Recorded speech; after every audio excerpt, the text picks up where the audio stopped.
Happy Odin's Day. Happy New Rune Day.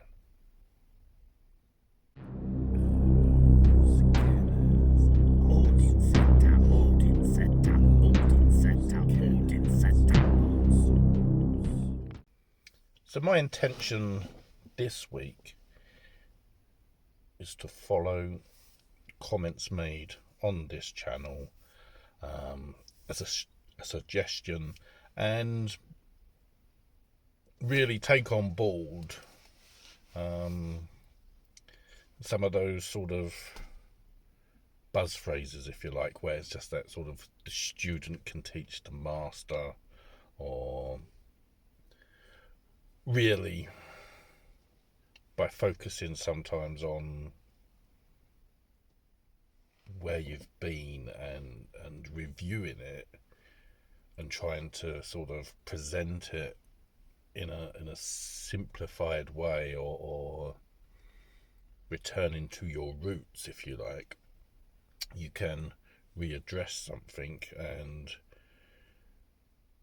check that you yourself haven't lost sight of your purpose or your journey. So for New Rune Day, I'm going to work with Fehu, which is generally perceived to be the start of the Elder Futhark, if you refer to the runes by that name, or whether you just refer to them as runes. Now, to go into that a little bit, there are some interesting little sort of anecdotes or things I can mention here. Obviously, there's Elder Futhark, there's also younger Futhark, which I haven't spent a lot of time with, to be honest. I would say I am probably more of a esoterical sort of pursuant of rune lore or rune power than scholars would probably like, which is fair enough. We are all entitled to exploring in the way that we choose. Now, if we return to something like my much favoured copy of the Poetic Edda by Carolyne Larrington, the Havamal section. The Havamal has a section, excuse me, which refers directly to Odin's gaining access and power of the runes. And there's no mention of Futhark, it's just their runes. And in the various translations of the Havamal, there's mention of there being far more runes than we have access to. We have access to the runes that are meant for us. That's one of the basic concepts of rune power and the runes. In addition, if you watch other people on YouTube and scholars, say Jackson Crawford is very much straight as an arrow, focused on academia, and believes firmly that the runes are solely a writing language.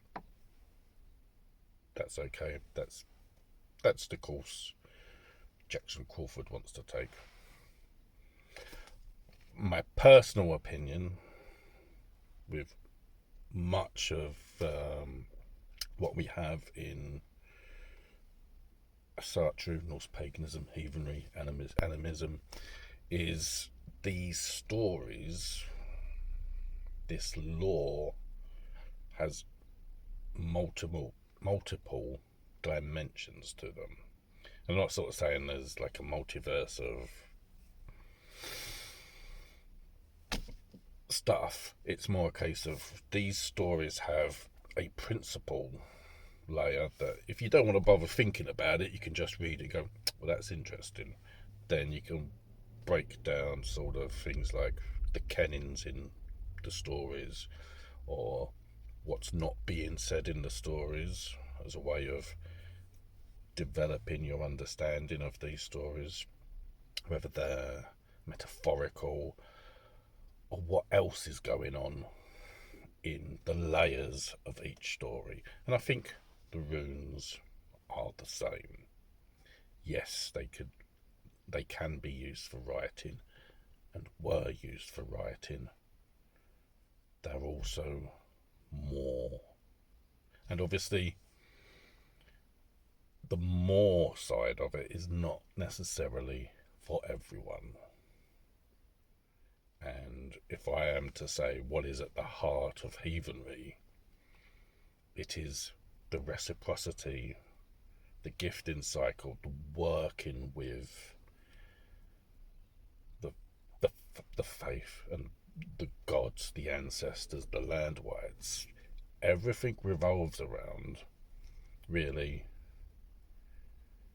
how you work with them and they will work with you in a balance. You give, they give,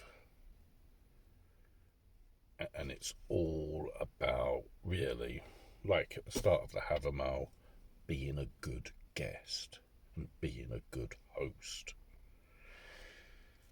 Now, the interesting thing about, and this still tickles me, to be honest, I mean, about why it's called Futhark, that they call the runic, the stages of the runes, Elder Futhark, Younger Futhark, is because of by the deduction of finds of runes, and that essentially there are enough, I suppose, web strands that come together to say this is the alphabet and these have been recorded, and they start with the letters that make up Futhark, blah blah blah blah blah, for the rest of the runes. This is the equivalent of, say, in 5,000 years' time, archaeologists of the future digging up our writing utensils. And you think, sort of like with our modern technological age, we're all using a keyboard. And you would go, it's making a deduction that, to some extent, that they'll look at the keyboard and go, QWERTYop, blah, blah, blah, blah, blah.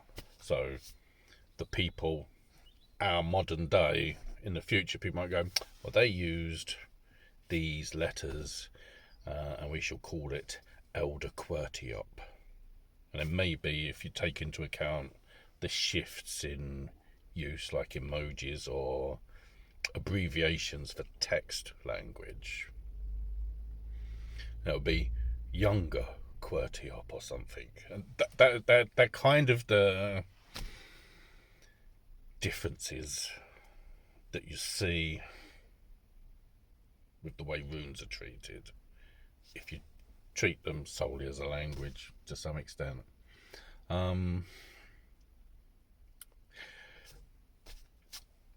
What we have to remember with our sources is the focus would always have been on an oral tradition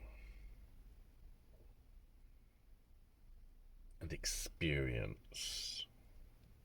So, connecting to the runes as I do, obviously I've chosen a harder path to take. That's on me, because I've chosen to not use a focus rune. You know, you can get various different types of focus runes, stones or bits of wood that have the runes etched on them. They're all absolutely fine. I've chosen to bypass having a focus to attempt to connect to the power of the runes, if you like.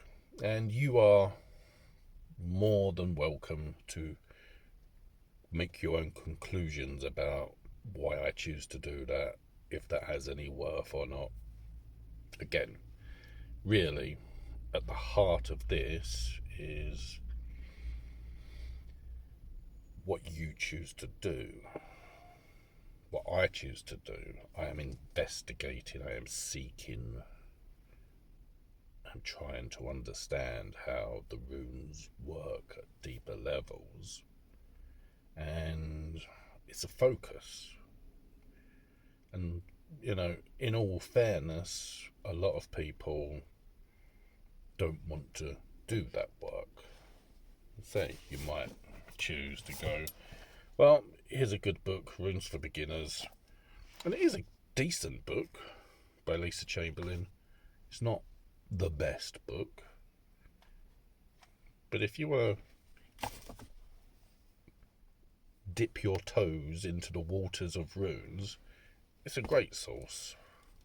There's some interesting breakdowns of the history of runes.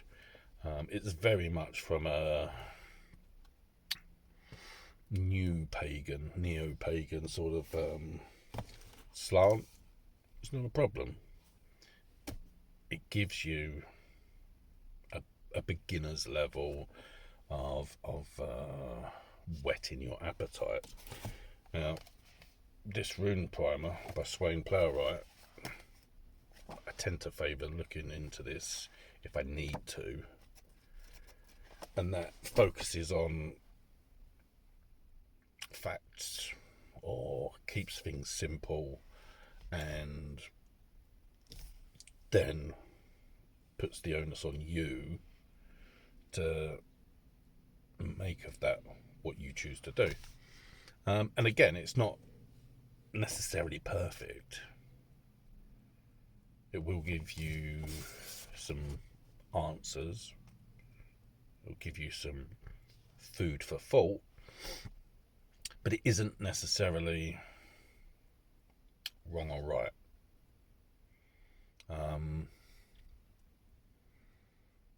Again, it's what you choose to do.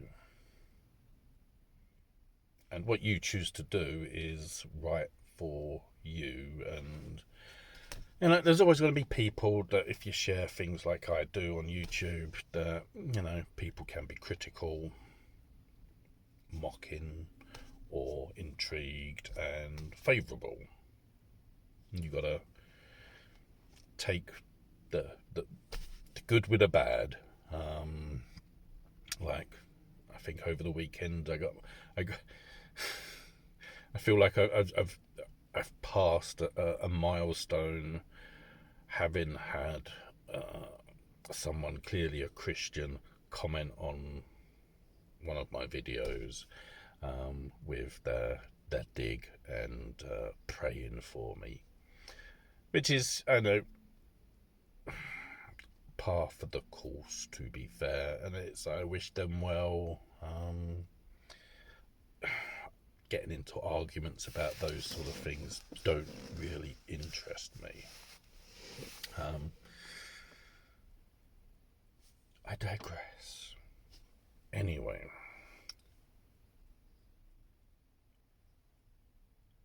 on Freaks Day, should I have chance, I'm away this weekend. I'll go into some of the deeper exploration of what Fehu means, what I understand it to mean, and what it may mean for you. And I'll work my way again through the Elder Futhark runes as we understand them, and see if that can, you know, cover the basics. That's quite a ramble. Yeah, so thank you for listening. Thank you for commenting if you choose to comment, and thank you for being here. Do take care. I'll see you soon. Goodbye.